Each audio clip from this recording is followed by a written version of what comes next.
We have Deontae here, and he is ready for your questions. We will start on the left side on the third row. Good morning, Deontae. Good morning. AP Stedham, AP as we see it. Deontae, what would you like to see different from the defense this year? You know, to help the team win. What would you like to see different?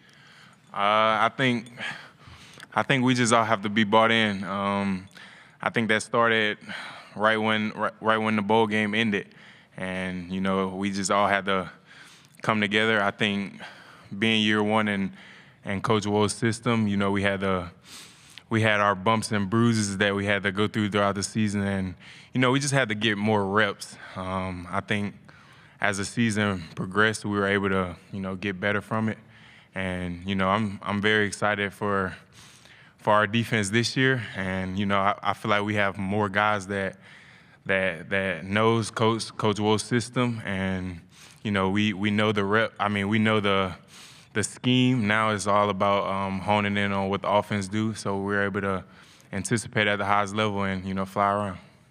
Right side, fourth row. Hey, Deontae, Johnny Condon, ABC 3340 Sports in Birmingham. Florida State quarterback Thomas Castellanos, transfer from Boston College, had some choice words this offseason, some bulletin board material talking about how he don't think that your defense can stop him, and said that they're not the same without Nick Saban. To a leader of that defense, to hear those comments, what's your reaction?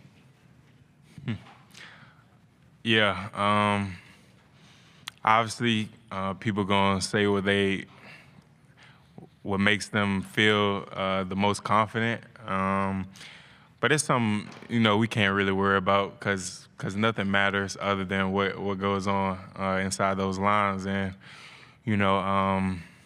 we'll see when the game gets here, and we'll prepare and make sure we're ready for August 30th. And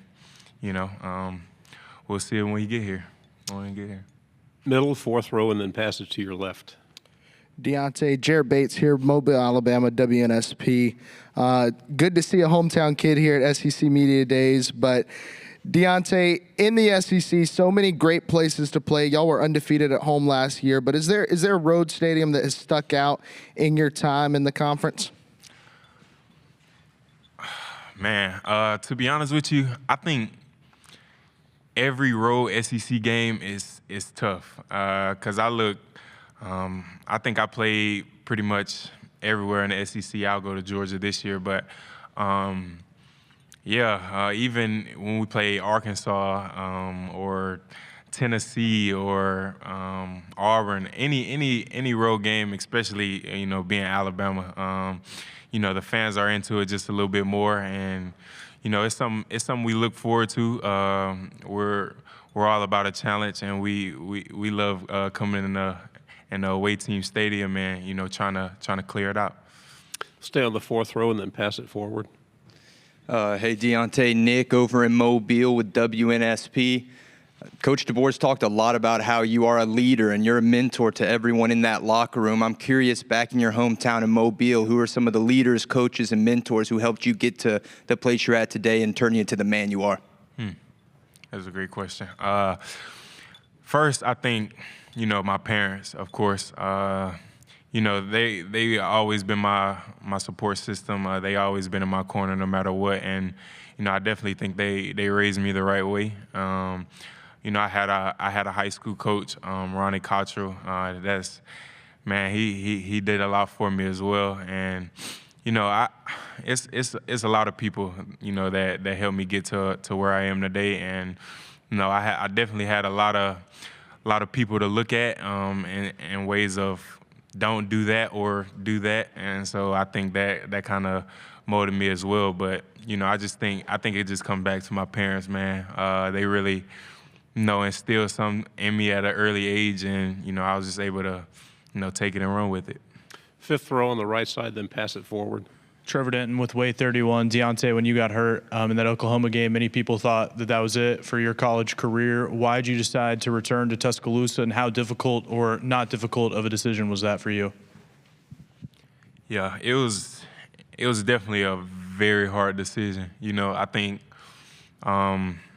any college athlete, any college football player, we all have dreams and aspirations of playing at the next level. And, I feel like I had that opportunity. But, I had to look past that a little bit, It was still some things I need to work on. Being a leader more of a vocal leader, and just, building more relationships off the field. I feel like this would be a good year to, kind of set me up for life after football. Obviously, I have dreams and aspirations of playing at the next level, but, I think the injury kind of made me realize that it could be taken away from you at any point, and it kind of made me just want to dig deeper in life after football, or some goals after football, and getting some relationships settled, and I think that was the biggest thing. It definitely was a tough decision though. We'll go on the first row, then pass it over when you're done, please. Deontae, you were just sort of talking about it, but your rehab, I mean, what did you go through? Obviously, it's a physical journey, but it's a mental journey as well to get back to where you are now. Can you kind of describe that for us, and what journey you went through? Yeah. It was definitely a journey. I'm happy that I'm on the back end of it now, but, obviously it was something I couldn't do by myself. I have full faith in my Lord and Savior Jesus Christ, and He's just been showing me different ways of how He's been with me, and it's just amazing to see, and just having, like I said, my family. They just them being my support system, them driving down to Tuscaloosa whenever they need to, just small things like that. It just makes it a little bit easier. Obviously, it's rough.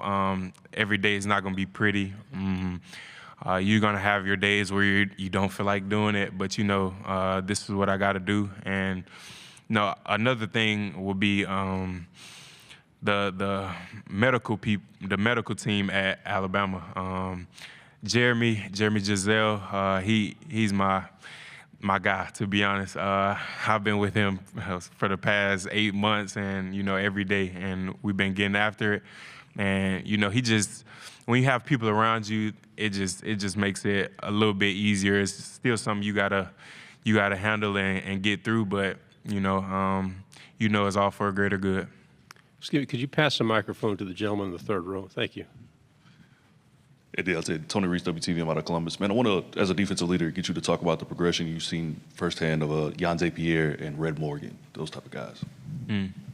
Yeah, Deontae, I'll start with Deontae. He's growing into that edge rusher that you want. And, he gaining weight. I think he's about 250 now or something like that, but he's just working hard every day. I think he's establishing himself a role, and that's always good, because I feel like once you find that role, you just attack it full steam, and you're ready to go. And then Red Morgan, man, moved the corner. Definitely got some learning still to do, but giving it everything he got every day, and coming to work every day, and trying to learn as much as he can. Red's a freak athlete, so he has all the tools to be a great player. Is now just developing into more of a scheme type of player, and doing what's best for the team, and he's attacking that full head on, and I'm excited for both of them and their future. We have time for one more. We'll go on the back on the end. Dan Peck, ESPN 106.7 in Auburn. A lot was new for Coach DeBoer last year. Have you noticed any change or growth or development in him in his second year as your head coach?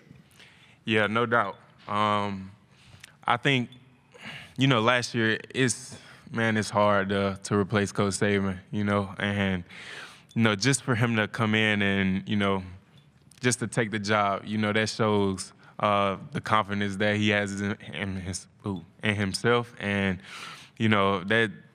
that's just great. And like you said, he's definitely developed. It's just hard for him to try to imply his way of doing things or his standard to us so early on year one. But now year two, I mean, we're all for DeBoer, and we're all into what he has to say or what he wants to do for the program. And I think that's he definitely feels that, and the players feel that as well. And we're excited and we're ready.